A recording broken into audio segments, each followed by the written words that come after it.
আলাইকুম, আমি নাজমুন নাহার খানম তিথি এবং ক্যামেরার পিছনে আছেন আমার হাজবেন্ড মোহাম্মদ আরাফাত খান। এটি আমাদের নতুন চ্যানেল মিস্টার অ্যান্ড মিসেস খান। সম্প্রতি আমরা দুজনই ইউএসএতে এসেছি। আমি এখানকার স্টুডেন্ট ইউনিভার্সিটিতে ফুল ফান্ডেড স্কলারশিপ সহ পিএইচডি করার চান্স পেয়েছি। আমি এখানে আছি গ্র্যাজুয়েট রিসার্চ অ্যাসিস্ট্যান্টশিপ পদে।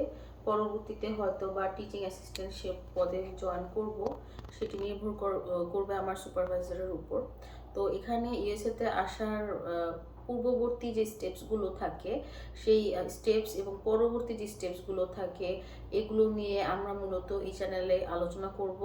এছাড়াও এখানে বিভিন্ন সময়কার আমাদের ট্যুর এবং বিভিন্ন সময়ে কিছু ইনফরমেশন আমরা শেয়ার করব। যেমন আমি এখানে আসার আগে অনেক ধরনের সমস্যা ফেস করেছি, যেমন DS-160 ফর্ম কীভাবে ফিল আপ করবো, প্রফেসরদেরকে কিভাবে ইমেল করব, টেমপ্লেটটা কীরকম হতে পারে, ওনাদের কাছ থেকে একটা ইন্টারভিউর চান্স কিভাবে পাবো আমরা, তারপরে এখানে সেভিস ফি কিভাবে পে করতে হয়, ভিসা ফি কিভাবে পে করতে হয়, বা ইউনিভার্সিটি কিভাবে চুজ করব, এই সমস্ত অনেক প্রবলেমে আমি পড়েছি। কিন্তু এখন যেহেতু আমি এখানে এসেছি, আমি চাচ্ছি যে আমার এই ফিল্ডে যারা আছেন, আমার ছোট ভাই বোনরা বা আমার বড় ভাই বোনরা যারা আছেন তাদেরকে সাহায্য করতে। এছাড়াও এখানে আসার আগে যে সমস্যাটা আমাদের পড়তে হয়েছে সেটা ছিল আমাদের ভিসা ফি পে করার পরে একটা ডেট নেওয়ার ব্যাপারটা। অনেকবার, প্রায় 6 থেকে 7 বার আমার ডেট রিস্কেডিউল করতে হয় এবং ক্যান্সেলও হয়েছিল। তো সেগুলো কিভাবে ফেস করে আমি এখানে আসতে পেরেছি, সেটাও অনেক কিছু শিখতে পেরেছি প্রসেসের মাধ্যমে আমি। এছাড়া যখন আমাদের ভিসাটা অ্যাপ্রুভ হলো, ভিসা অ্যাপ্রুভ হওয়ার পরে এখানে বাসা নেওয়া থেকে শুরু করে কিভাবে আমরা আসব, কিভাবে আমাদেরকে এয়ারপোর্ট থেকে পিক করা হবে, ওভারঅল অনেক কিছু এখানে আমাদেরকে হ্যান্ডেল করতে হয়েছে। এবং এখানে আমরা এসেছি 28 অগাস্টে। এখানে আসার পরে বেশি হয়নি, 9 থেকে 10 দিন হয়েছে। তো এই 9 থেকে 10 দিনের মধ্যে আমরা কিন্তু কিভাবে এখানে যাতায়াত করছি, পাসের মাধ্যমে, সে পাসটা কিভাবে নিলাম, ইউএসের সিম কার্ড কিভাবে নিলাম, বা ওভারঅল আমাদের যাতায়াত, গ্রোসারি শপিং, এগুলো কিভাবে আমরা হ্যান্ডেল করলাম, এখানে অনেক কিছু শেখার ব্যাপার আছে যেগুলো আমি হয়তো বা আমার আশেপাশে কিছু ভাই ভাই এবং বোনেরা ছিলেন যারা আমাদেরকে হেল্প করেছেন, এবং আমিও অনেক জায়গায় দেখা গেছে আমি ঠেকতে ঠেকতে আমাদের দুজনকে এখানে এগুলো শিখতে হয়েছে। তো আমি চাচ্ছি যে আমরা এই চ্যানেলের মাধ্যমে আমরা ইনফরমেশনগুলো সবার সাথে শেয়ার করব, যাতে করে যারা পরবর্তীতে পিএইচডি করতে ইউএসএতে আসতে চাচ্ছেন তারা এখান থেকে কিছুটা হলেও উপকৃত হতে পারেন।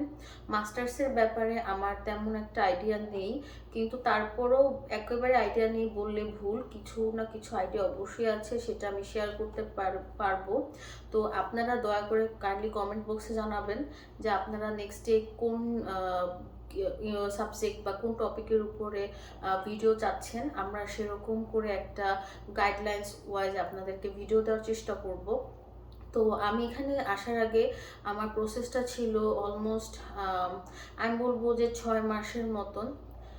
বাট আমাকে প্রস্তুতি নেওয়া শুরু করতে হয়েছে 1 বছর আগে থেকে। আমি অনেক প্রফেসরকে ইমেলে রিচ করার চেষ্টা করেছিলাম, এবং অবশ্যই একটা সার্টেন টেমপ্লেট ফলো করে আমাদেরকে ইমেলটা করতে হয়।